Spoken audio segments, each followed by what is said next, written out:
Plus les semaines passent et plus l'année 2021 s'annonce vraiment stratosphérique en termes de manga. J'ai longtemps hésité avant de faire cette vidéo, mais avec du recul, je ne suis pas sûr qu'on ait déjà eu la chance de profiter d'autant de nouvelles sorties en une seule année. Tellement de séries intéressantes ont été annoncées par les éditeurs que je me devais de vous faire un petit point. Et encore, des dingueries ont été annoncées pas plus tard que cette semaine. On va donc revenir ensemble sur certaines d'entre elles, avec notamment un focus sur les 25 titres qui m'intéressent personnellement le plus.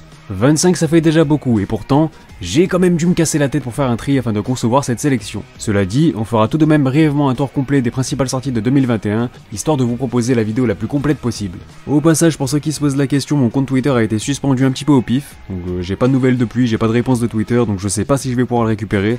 Donc en attendant, j'ai fait un compte secondaire qui sera peut-être le compte principal maintenant, donc je vous invite à aller me follow dessus, vous aurez le lien en description. Merci d'avance. Bref, je vous propose de pas perdre plus de temps puisqu'on a pas mal de mangas à aborder, donc place au générique.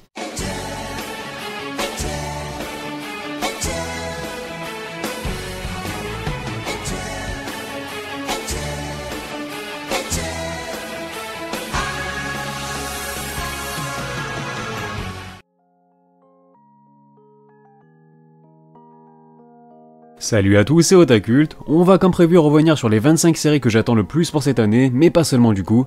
Ceci n'est pas un top mais simplement une sélection. On va d'ailleurs commencer par ordre de parution histoire de faire un vrai suivi de l'année, et encore, je parle d'année mais pour 90% de cette sélection, il s'agit des sorties du premier semestre seulement. Ce qui veut dire que les éditeurs nous réserveront encore pas mal de surprises pour la fin de l'année. Croyez-moi, pour certains mangas vous allez encore câbler, c'est pas fini. Bien évidemment, je ne mentionnerai ici que les mangas ayant été annoncés officiellement par les éditeurs, d'une part par respect, car leaker une annonce peut totalement ruiner un plan marketing préalablement établi par un éditeur, voire même remettre en péril le contrat d'une licence dans certains cas. Et tout simplement pour éviter de me faire blacklist inutilement quoi. Plus sérieusement, je vous propose de rentrer dans le vif du sujet, en vous présentant dans un premier temps, les 25 mangas que j'attends le plus en 2021. On va tout d'abord commencer avec deux séries dont le premier volume est déjà disponible depuis le 20 janvier chez Pika Édition, avec en premier lieu, Blue Period.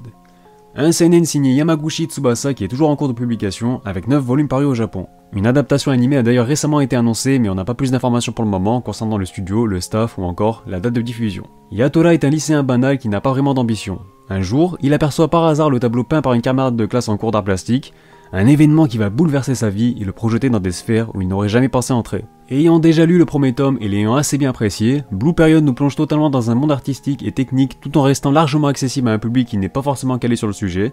Le thème de l'art est abordé avec une grande pertinence puisque l'on suit un protagoniste qui va s'y intéresser petit à petit en découvrant un univers qui lui est totalement inconnu. Pour le moment c'est plutôt immersif, on a envie de suivre l'ascension du héros, un héros qui loue de grandes ambitions dans le milieu bien qu'il ait encore beaucoup de choses à apprendre, ce qui lui offre également une belle marge de progression qui n'est pas pour me déplaire. Ma seule réserve entre guillemets si je devais en émettre une, c'est que je m'attendais à un style de dessin peut-être plus détaillé, plus soigné, bien que les dessins fassent tout de même le taf. C'est très loin d'être mal dessiné mais ce n'est tout simplement pas un style que j'attendais là-dessus.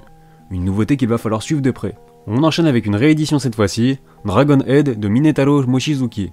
Une réédition qui m'a enfin permis de découvrir ce classique de l'horreur dont j'entendais beaucoup de bien, mais avant de vous donner mon avis, voilà de quoi ça cause. Lors d'un voyage organisé par une école, un train déraille dans un tunnel. L'accident dont la cause semble aussi imprévisible qu'insolite est si brutal que tous les passagers du train meurent sur le coup, excepté 2 garçons et une fille. Teru, Nobuo et Ako, 3 rescapés se retrouvent enterrés sous les décombres du tunnel et sont désemparés en découvrant toute l'horreur de la réalité.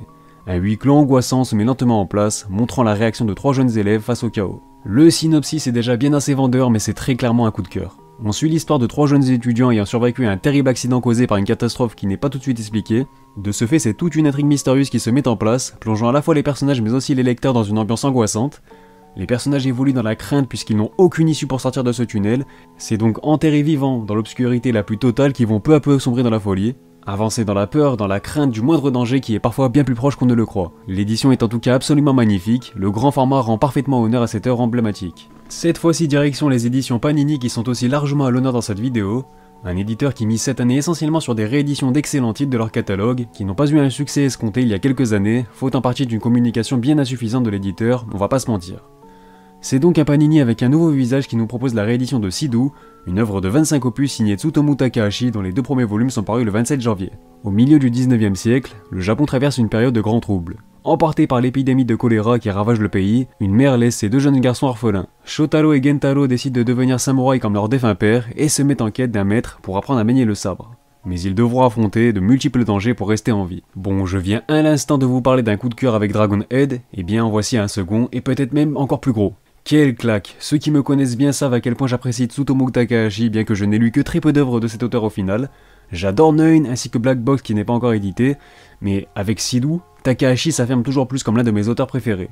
Non seulement de par son style assez atypique mais surtout identitaire, il a l'art et la manière de narrer des histoires marquantes, poignantes, et il nous le prouve encore une fois avec Sidou. On suit donc l'histoire de deux enfants livrés à eux-mêmes dans un univers effroyablement sombre où ils vont être contraints de choisir la voie du sable afin de devenir plus forts. C'est donc dans un Japon ravagé par le choléra et surtout où tout est régi par la loi du plus fort et souvent par des pourritures de la pire espèce qu'ils vont devoir grandir et évoluer. Il y a non seulement de l'action puisque forcément l'univers de samouraï s'y prête, mais c'est surtout l'histoire touchante de la survie de deux orphelins. L'attente pour le prochain volume va être très longue. Heureusement pour nous, il y a d'autres belles sorties pour nous faire patienter d'ici là, notamment la réédition prestigieuse du cultissime Dororo de Osamu Tezuka, dont le premier volume est sorti le 3 février chez les éditions Delcourt Tonkam. Voilà de quoi ça cause. Yakimaru est infirme. 48 parties de son corps ont été vendues à autant de démons avant sa naissance. Rafistolé de toutes parts par un chirurgien compatissant, adolescent il se découvre d'étranges pouvoirs psychiques. Accompagné de Dororo, un petit voleur, il arpente le Japon à la recherche d'un endroit où vivre en paix, affrontant au passage esprits et forces obscures. Une œuvre que j'ai découvert avec sa dernière adaptation animée qui m'a clairement parlé, j'ai donc à cœur de découvrir le manga qui me fait de l'œil depuis un certain moment. L'origine de l'animé, je ne sais absolument pas si ces derniers diffèrent totalement ou non, puisque je me suis toujours réservé la découverte du manga à travers une nouvelle édition papier.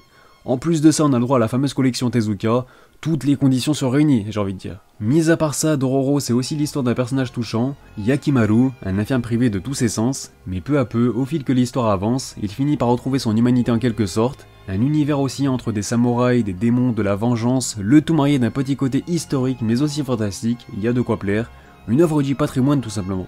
Il sera suivi par la sortie du premier volume de Burn the Witch le 17 février, qui marquera notamment le grand retour de Tai Tokubo en France. Historiquement, 72% de tous les décès à l'ombre sont liés aux dragons, des êtres fantastiques invisibles par la majorité des gens. Bien qu'ils soient inconnus de la plupart de la population, certains ont tenu tête à ces dragons. Seuls les habitants de la partie cachée de l'ombre peuvent voir les dragons, mais parmi ces gens, à peine quelques rares élus deviennent des sorciers ou des sorcières, seuls être habilités à entrer en contact avec eux. Nos deux héroïnes sont des agents de protection pour Windbind, une organisation pour la conversation et la gestion des dragons. Leur mission est de protéger et de gérer ces créatures mythiques de Londres au nom de la population. Dans un premier temps présenté comme un one-shot, un temps pressenti comme une série courte d'un seul et unique volume, Burn the Witch devrait finalement bien continuer dans les mois à venir dans le célèbre Shonen Jump. Cependant, je dois vous avouer que je reste assez mitigé concernant ce dernier, puisque d'un côté j'ai bien aimé le film d'animation auquel il a eu droit, peut-être que le format s'y prêtait mieux, puisque d'un autre côté, j'avais trouvé le manga un peu brouillon en suivant les chapitres hebdomadairement. Non pas dans sa forme bien sûr, mais dans son contenu narratif que je trouve assez conséquent pour un premier volume finalement. J'attends donc beaucoup de cette relecture en format papier qui sera sans doute bien plus fluide en espérant qu'elle me paraisse moins décousue. En tout cas, ce qui est sûr, c'est que l'univers a un potentiel assez immense à exploiter et j'ai clairement envie d'aller plus loin avec cette série. On arrive au 24 février qui sera marqué par la sortie de l'année, à savoir Grand Blue chez les éditions Meian, et bordel, c'est toujours un plaisir de dire ça. Les deux premiers tomes sortiront d'ailleurs en simultané, et petit disclaimer, il se peut que les sorties citées à partir d'ici soient décalées à cause des mesures actuelles, les dates sont donc susceptibles de changer. Bref, de quoi ça cause? Iori Kitahara entame ses années d'université au cœur de la ville d'Izu, bercée par la mer. Plein d'entrain, il est hébergé par son oncle dans sa boutique de plongée nommée Grand Blue. Au milieu des belles filles et de la plongée, Iori pourra-t-il vivre ses études tranquillement? Absolument pas! Tout simplement la meilleure comédie que j'ai lue, issue d'un duo très complémentaire, Kenji Inoue au scénario et Kimitake Yoshioka au dessin. Grand Blue, c'est le manga de la bonne humeur, le manga qui te redonne le sourire si t'as passé une mauvaise journée, c'est aussi un antidépressif. La solution à tous vos problèmes dans la vie, c'est dingue, il n'y a pas un seul chapitre qui ne me fait pas au moins sourire, et quand c'est pas le cas, c'est que j'explose de rire. Que ce soit les personnages qui sont tous déjantés mais surtout bien développés, car mine de rien, même si on parle d'une comédie, il ne s'agit pas que de simples enchaînements de gags, au contraire les protagonistes sont réellement bien développés et j'apprécie de suivre l'évolution de leurs relations. L'ambiance de cette œuvre est incroyable, le genre de série qui pourrait durer 300 volumes, bah t'en redemanderas encore en fait. Le tout sous la thématique de la plongée pour donner un aspect assez contemplatif à la série et faciliter notre immersion. Ça doit faire partie de vos priorités de lecture et je compte sur vous pour soutenir la série en achetant les tomes. Lisez Grand Blue. Toujours du côté des éditions Meian, il sera accompagné par la réédition de Shigurui, de Takayuki Yamaguchi et Norio Nanjo, dont les deux premiers volumes sortiront le même jour. En 6 de l'ère Kanei, début de la période d'Edo, au château de Suruga. Condamnés à combattre par une terrifiante fatalité, deux épéistes aussi beaux qu'implacables s'affrontent, dans un tournoi tabou, allant à l'encontre des lois de ce monde. Ici commence le plus cruel et brutal des récits historiques. Une autre série que j'attends avec impatience, puisque bien qu'il s'agisse d'un genre qui me parle généralement beaucoup, les Edo, les samouraïs, ça sent souvent le cadre épique, Eh bien l'adaptation animée ne m'a pas marqué plus que ça. Malgré tout, le décor et l'univers de la série m'avaient assez bien charmé, notamment dans son contraste, puisqu'on se situe dans un Japon plus ancien d'une beauté sans pareille, et pourtant, on nous dépeint l'extrême cruauté de valeureux guerriers au milieu de tout cet émerveillement. En tout cas, je pars quand même avec un bon pressentiment pour la version manga, comme je l'ai dit, c'est un genre qui me parle généralement, donc ce sera aussi une redécouverte pour le coup. Place cette fois-ci à du webtoon avec Bâtard, un titre un poil agressif je te l'accorde, mais une chose est sûre, c'est bien une grosse sortie de l'année du côté des éditions Kiwoon. Une œuvre scénarisée par Kim Carnby et dessinée par Young-chan Wang, désolé si je prononce mal, dont le premier volume est prévu pour le 4 mars. Autour du lycée de Jin, les disparitions de femmes se multiplient. Le jeune garçon vit pourtant dans un quartier huppé grâce à la réussite de son père, directeur d'une grande entreprise. On pourrait croire qu'il a tout pour être heureux, mais l'adolescent souffre de l'absence de sa mère et d'une vie solitaire. Son seul repère est son père, toujours prêt à aider son prochain, il est connu pour ses actions caritatives. Pourtant, ses airs avenants dissimulent un tueur en série à la cruauté sans limite. C'est lui qui se cache derrière les disparitions.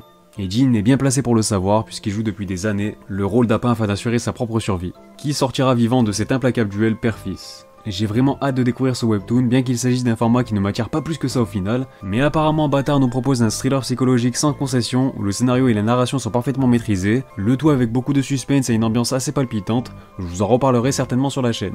On continue avec un autre monument du manga que l'on doit à Osamu Tezuka, Phoenix, qui sortira dans la même collection que Dororo précédemment cité, bien qu'il n'en ait toujours pas de date officielle, certains sites l'annoncent pour le 10 mars. Le Phénix, un oiseau mythique qui renaît de ses cendres. Les légendes affirment que ceux qui réussiront à boire ne serait-ce qu'une seule goutte de son sang obtiendront la vie éternelle. L'histoire d'un fil conducteur des hommes à travers les âges, recherchant le phénix obstinément pour des raisons parfois très diverses. Une œuvre de culture que l'on se doit de lire en tant que passionné de manga, ce sera l'occasion de la découvrir pour ma part et j'ai vraiment hâte au vu de sa réputation. Malheureusement, il faut aussi savoir que Tezuka est décédé avant de pouvoir achever cette œuvre, mais c'est aussi ce qui lui donne un certain prestige un peu plus particulier. Cela dit, il me semble aussi qu'il s'agit de plusieurs histoires courtes qui peuvent être lues indépendamment les unes des autres, donc ce n'est pas vraiment dérangeant pour le coup. On poursuit avec l'une des nouveautés les plus attendues de l'année, si ce n'est la plus attendue grâce à son excellente adaptation animée, j'ai nommé Kaguya-sama Love This War, une comédie romantique de Aka Akasaka qui compte déjà 20 volumes au Japon, tandis que les deux premiers paraîtront le 17 mars prochain chez les éditions Pika. L'Académie Shushin compte parmi ses rangs les élèves les plus brillants, sur lesquels tous les espoirs reposent.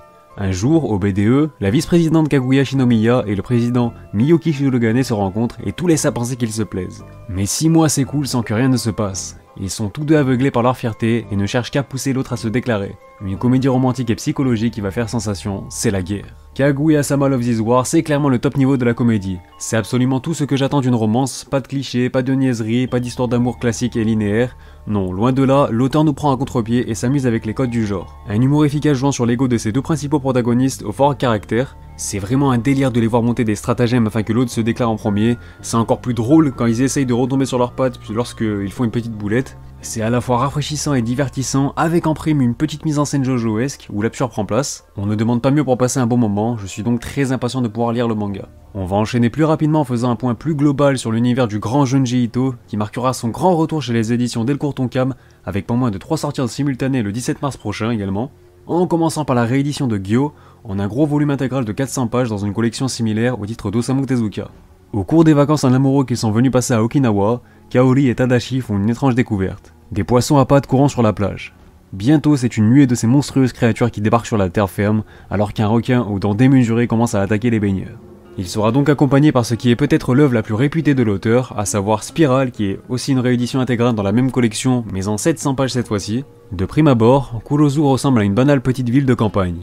Mais au-delà des apparences moroses, existe un mal profond, terrible et indicible qui plane au-dessus des habitants. Une pression hypnotique et un malaise pesant qui corrompt les cœurs, les âmes et les esprits des victimes impuissantes. Et enfin, on aura également droit à un titre totalement inédit en France de l'auteur, intitulé La déchéance d'un homme qui est quant à lui prévu en 3 volumes. Yozo Oba souffre énormément du regard que les autres portent sur lui et ne comprend pas le bonheur de son entourage. La solution qu'il finit par trouver pour s'en guérir, se transformer en bouffon. C'est ainsi que s'écoulent ses jours à se vouer ce rôle de clown empli de souffrance. Et je suis vraiment content parce que j'ai lu des dizaines et des dizaines d'histoires de Junji Ito, mais pas celle-ci, du coup, j'aurai au moins une découverte dans le lot. Je trouvais ça plus pertinent de vous présenter les 3 œuvres successivement pour ensuite parler de l'auteur, car au final, Junji Ito c'est vraiment un tout. Il s'agit d'un auteur que j'estime grandement car il a su se créer son propre univers, maître incontesté de l'horreur, même si c'est plus un sentiment d'angoisse et de malaise qui se dégage de ses œuvres je trouve. Des œuvres qui dépeignent des univers aussi sombres qu'étranges, laissant place à la fascination, et c'est ça qui est très fort chez lui. En tout cas, son retour en France en 2021 est la meilleure nouvelle de l'année pour moi, juste derrière la sortie de Grand Blue bien sûr. On change encore une fois totalement de registre, cette fois-ci place à de la tranche de vie et beaucoup de douceur, avec l'arrivée de Escale à Yokohama, d'Hitoshi Ashinano chez les éditions Mayan.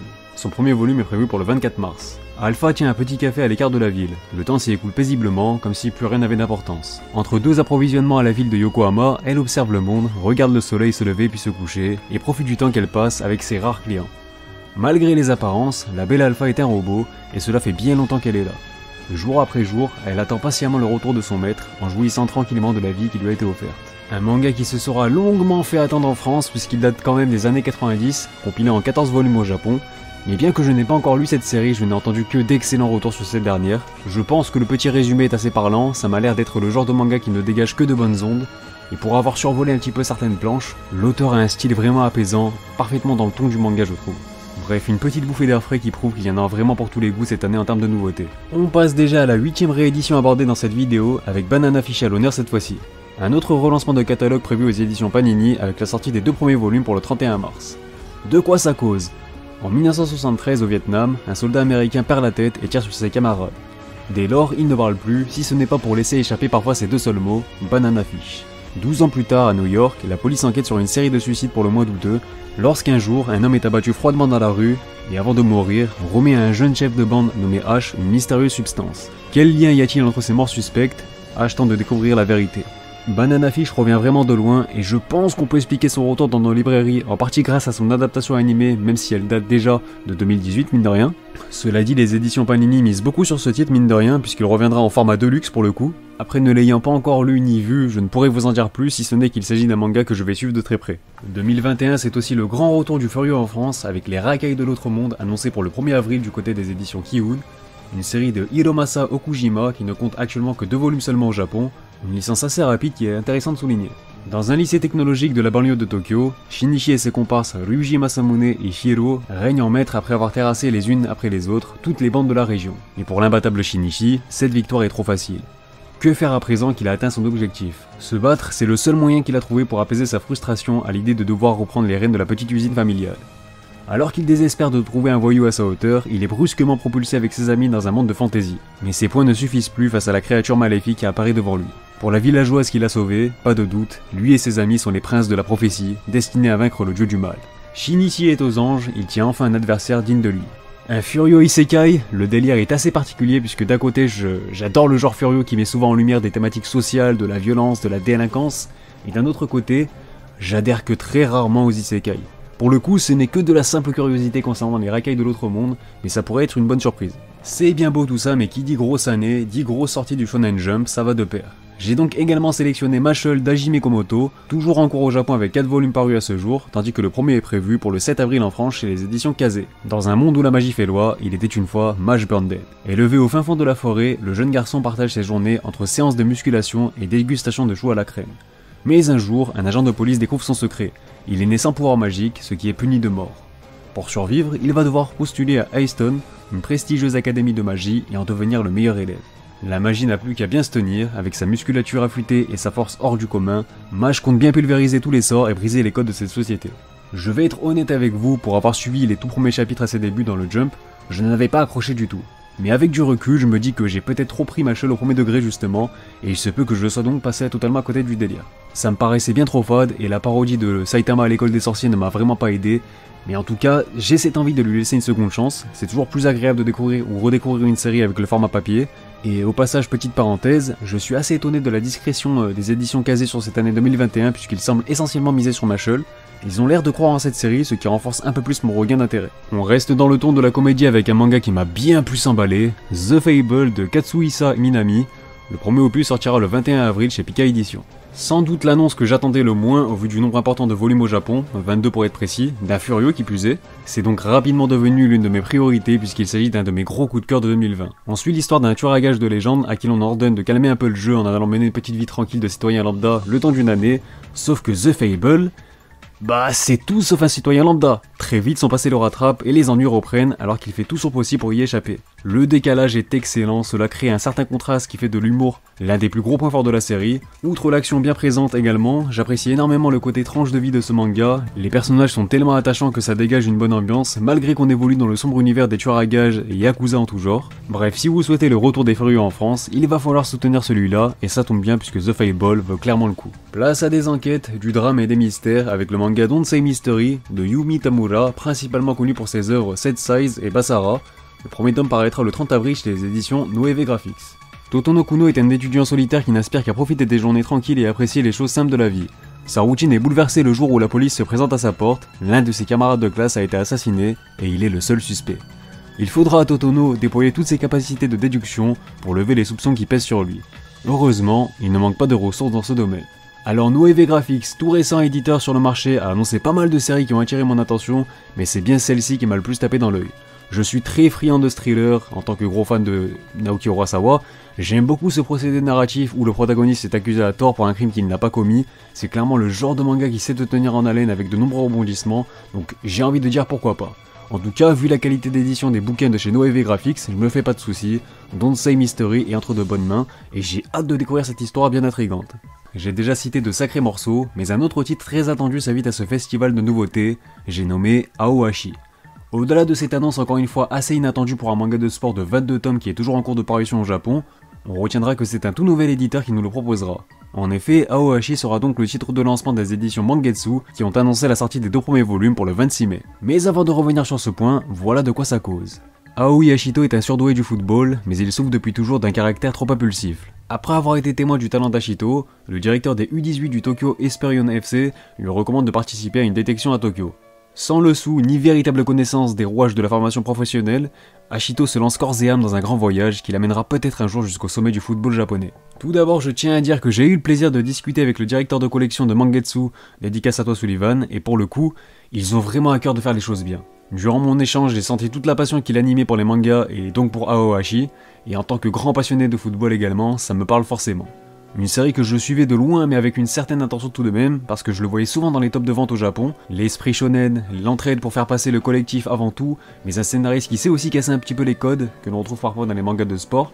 On me l'a bien vendu donc je serai au rendez-vous, soyez-en sûrs, on en reparlera sur la chaîne. Au passage, Aohashi sortira une semaine avant un autre manga de foot lui aussi très attendu par la communauté. Je salue le move, c'est du 200 IQ. Et oui, c'est la transition parfaite, je fais bien évidemment référence à Blue Lock, dont les 2 premiers volumes sortiront le 2 juin prochain chez Pika Édition, un manga de l'excellent duo composé de Yusuke Nomura au dessin et Muneyuki Kaneshiro au scénario qui est notamment l'auteur de Jagan. Coupe du Monde 2018, l'équipe de football du Japon est éliminée en 8ème de finale. Ce nouvel échec incite l'Union japonaise de football à fonder le Blue Lock, un centre de formation révolutionnaire rassemblant les 300 meilleurs attaquants lycéens du pays. L'objectif du coach du Blue Lock, Jinpachi Ego, est clair. Détecter l'unique attaquant qui écrasera tous ses rivaux par son talent et son hyper-individualisme. Pour Yoichi Isagi, joueur bouillonnant encore inconnu, il n'y a pas d'alternative. S'il veut survivre au programme hautement sélectif qui l'attend, il devra abandonner le jeu collectif et se transcender pour devenir l'attaquant ultime. 2 mangas de football la même année sur un intervalle de 2 semaines, ça peut paraître beaucoup, mais si vous ne connaissez ni Blue Lock ni Aohashi, je vous arrête tout de suite, il n'y a aucun choix à faire. Les 2 mangas peuvent totalement coexister ensemble tant ils sont parfaitement complémentaires. Si Aohashi semble mettre plus en avant les valeurs du collectif, dans Blue Lock on se concentre davantage sur l'égoïsme des attaquants, le tout avec un concept de Battle Royale / Survival où chacun des joueurs doivent se surpasser pour survivre aux différentes épreuves éliminatoires. D'un côté c'est du chacun pour soi donc l'enjeu est constamment de taille, mais les joueurs doivent aussi apprendre à se servir des autres afin d'avancer au niveau supérieur. De ce point de vue, il casse lui aussi les codes des mangas de sport à sa manière et c'est vraiment rafraîchissant. Pour faire simple, ça aurait très bien pu être un manga de hand ou de rugby, le principe reste le même au final. J'ai même envie de dire que c'est comme opposer Ashita Donjo et Hippo, un débat que je trouve totalement débile puisque certes les 2 abordent la boxe, mais en aucun cas de la même façon ou pour raconter la même chose. Si Blue Lock a déjà su me convaincre, puisque je suis à jour sur la parution japonaise et c'est vraiment ultra lourd, ce n'est pas pour autant que je vais me priver de Aohashi sous prétexte qu'il s'agit d'un manga de football aussi. Bien au contraire, je vais me faire un plaisir de lire les 2 en pleine période de l'Euro en plus, si l'événement est maintenu j'espère, la hype sera à son maximum, que vous soyez fan ou non de foot d'ailleurs. Bref, on poursuit avec une nouvelle acquisition des éditions Pika qui est définitivement l'acteur principal de cette superbe année 2021, puisqu'ils ont aussi annoncé la licence de l'excellent Toilet Bon Hanako-kun. C'est signé Aida Hiro et les 2 premiers volumes seront disponibles le 30 juin. Une étrange rumeur circule dans toutes les écoles du Japon. Dans le vieux bâtiment, une certaine dame prénommée Hanako se trouverait dans la 3ème cabine des toilettes des filles du 3ème étage. Nene Yashiro est une jeune fille fan de superstitions et d'affaires occultes. Elle décide alors de voir si la légende dit vrai et invoque Hanako. Mais une malédiction s'abat sur elle et elle se retrouve transformée en poisson. Afin de retrouver son apparence, Nene passe un marché avec un jeune garçon nommé lui aussi Hanako, qui est coincé aux toilettes. Elle devient son assistante et ensemble, ils résolvent les affaires mystérieuses qui frappent l'école. Une série que j'attends encore une fois fortement, j'ai totalement été émerveillé devant son animé qui nous sert une direction artistique vraiment sublime. Un univers qui mélange d'une main de maître des registres à la fois comiques, surnaturels mais aussi plus sombres. La gestion de la bande son de l'anime pour amener parfaitement ces changements d'ambiance est incroyable au passage, donc même si on va naturellement perdre cet aspect là dans le manga, je reste confiant parce que, pour avoir survolé certaines planches, le style de Aida Hiro est tout aussi charmant. Ajoutez à cela un background très intriguant autour du protagoniste pour rendre le scénario toujours plus palpitant et un tas de personnages assez marquants, je comprends parfaitement l'engouement autour de Hanako-kun. Bien évidemment, en tant que grand fan de Junji Ito, il était impératif que je sélectionne toutes les œuvres de l'auteur annoncées cette année en France, et Tomie en fait partie. Il s'agira d'une toute nouvelle réédition prévue chez Mangetsu, sous un magnifique format intégral prévu le 7 juillet prochain. Quand je vous dis que cet éditeur va tout casser, c'est véridique.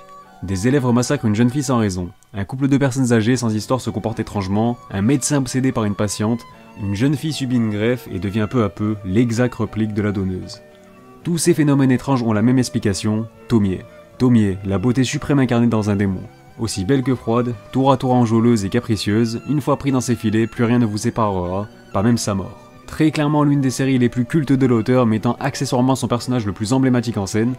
Tomie nous partage entre un sentiment de fascination et de stupeur, on est à la fois charmé par sa beauté et son aura mystérieuse, mais son côté imprévisible la rend toujours plus intrigante, en bref, c'est un véritable mythe qui tourne autour de cet excellent personnage, voilà pourquoi ce manga est incontournable.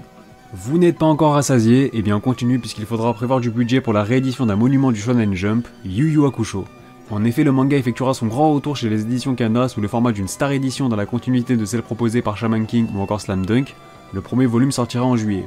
Yusuke Urameshi, 14 ans, est un parfait voyou en herbe dont la seule occupation est de se battre. Considéré comme de la vermine par ses professeurs, évité par ses condisciples, il éveille même la méfiance des commerçants du quartier. Un jour, alors qu'il sèche les cours, il saute sur la route pour sauver la vie d'un jeune garçon et se fait écraser par une voiture à sa place. Mais Yusuke n'était pas destiné à mourir ce jour-là et l'enfant devait même s'en sortir sans son intervention. Il n'y a donc pas de place prévue pour lui dans l'au-delà, il lui est alors donné la possibilité de ressusciter, mais pour cela, il va falloir réussir l'épreuve que lui impose Enma, le juge des portes des enfers. Il devra éclore un œuf qui déterminera par sa nature bonne ou maléfique s'il est digne ou non de retourner sur Terre. Commence pour lui une série d'aventures accompagnées de Botan, la guide du fleuve Senzu, où il lui faudra s'illustrer et prouver qu'il a sa place dans le monde des vivants. Bon, par où commencer j'ai envie de dire. Classique parmi les classiques, on parle d'une œuvre qui concurrençait tout de même le grand Dragon Ball à l'époque, on parle surtout d'une œuvre du grandissime Yoshihiro Togashi, qui a instauré non seulement quelques codes du Shonen Neketsu en tant qu'excellent précurseur, mais surtout, c'est un peu les bases de Hunter x Hunter j'ai envie de dire. Cette réédition sera donc l'occasion parfaite pour découvrir ou redécouvrir cette série culte, regroupant d'excellents personnages, des combats mémorables mais aussi son lot d'émotions. Au passage, dans un monde où Joyabuki n'existerait pas, Yusuke serait assurément mon héros préféré. Quoi de mieux que de finir par l'annonce qui m'a le plus fait péter un plomb tant je ne l'espérais même plus.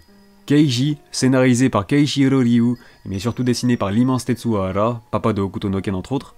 Il s'agit également d'une réédition signée Mangetsu, dont les 2 premiers tomes sont prévus pour début août. C'est bien beau tout ça, mais de quoi ça parle? En 1582, le Japon connaît une période de guerre civile suite à la mort du seigneur Oda Nobunaga qui a tenté de réunir le pays. En marge des seigneurs et autres samouraïs, il existe ce que l'on appelle les kabukimono, guerriers appréciant particulièrement les accoutrements voyants et les plaisirs de la vie tout en étant des combattants aguerris. L'histoire narre les aventures de Keiji et ses compagnons dans un Japon en guerre, ses interactions avec les puissants de ce monde et ses nombreuses batailles.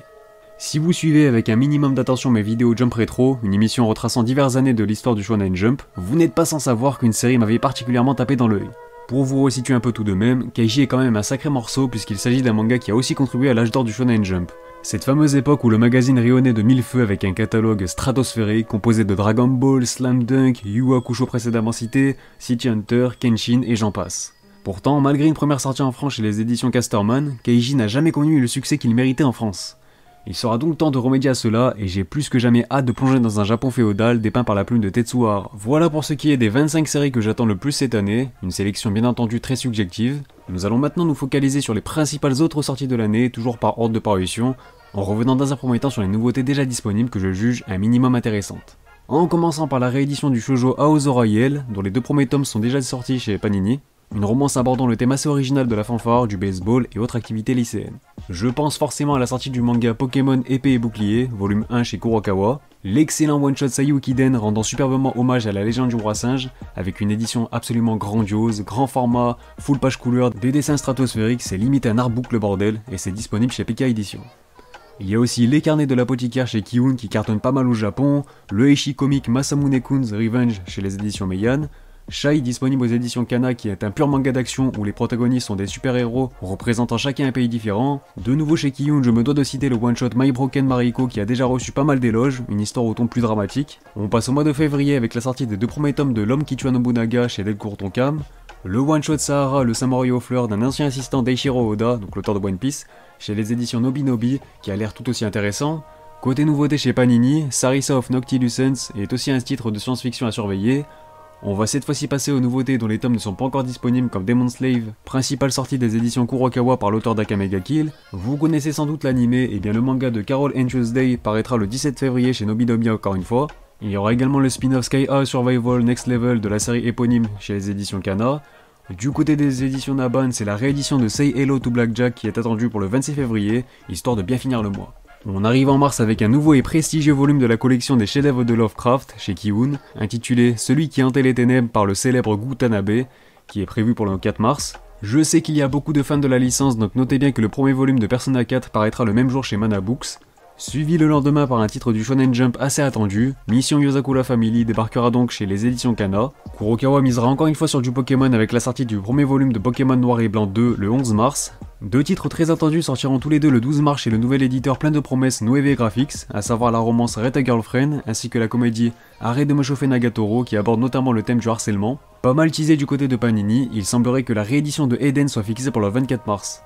On enchaîne avec avril, les fans de Dr. Stone pourront s'offrir le spin-off centré sur le personnage de Byakuya qui sortira le 7 avril chez Glénat. L'île entre deux mondes paraîtra quant à lui le 14 avril dans la sublime collection Piquet Graphique, motif suffisant pour m'intriguer clairement. On continue avec le mois de mai qui nous réservera la sortie d'un spin-off de Parasite le 5 mai chez Glénat. Dans un ton assez similaire à A Silent Voice, le shoujo A Sign of Affection, assez populaire au Japon, paraîtra aussi ce mois-là chez les éditions Akata. C'est aussi le cas du seinen de zombies Zombie 100 chez Kana que j'ai aussi hésité à intégrer à ma sélection, mais bon, vous comprenez bien la difficulté que cela représentait au vu du choix qu'il y a. Il sera accompagné de la romance au ton dramatique Kowloon Generic Romance par l'auteur d'Après la pluie. Chez Glénat, c'est aussi une édition de luxe qui est prévue pour le 19 mai pour le cultissime Evangelion. En parlant d'œuvres cultes, Destination Terra qui a 7 roi au Japon débarquera en France le 28 mai prochain du côté des éditions Naban. Puis c'est Welcome to the Ballroom qui viendra clôturer ce mois riche en sorties avec la parution de son premier tome le 28 mai chez Noeve Graphics. Hormis Blue Lock et Hanakoku, je n'ai rien noté d'autre pour le mois de juin, du moins pour le moment, mais juillet nous réservera l'arrivée de Beast Complex, un spin-off de Beastars qui sera bien sûr également disponible chez les éditions Kiun.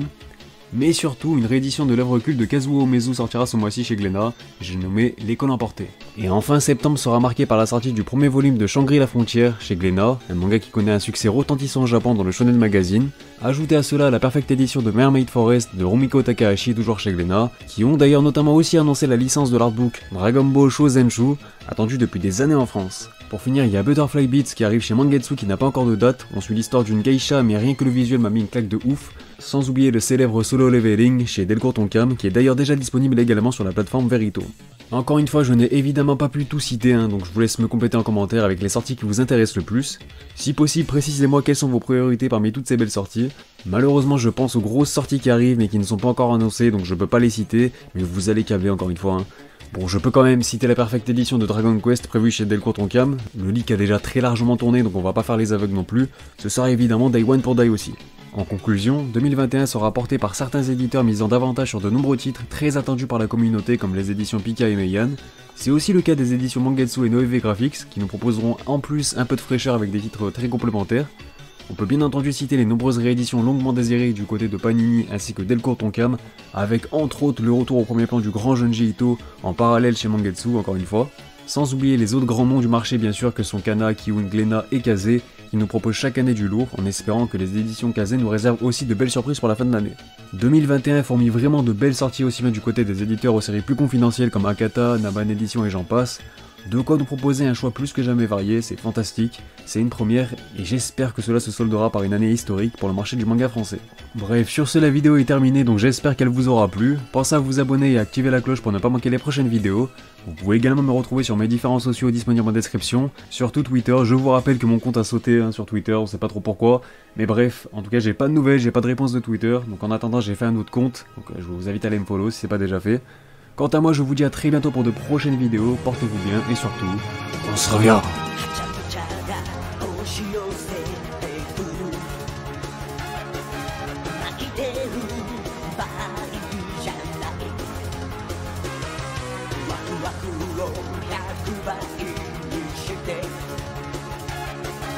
パーティーの主役になろう」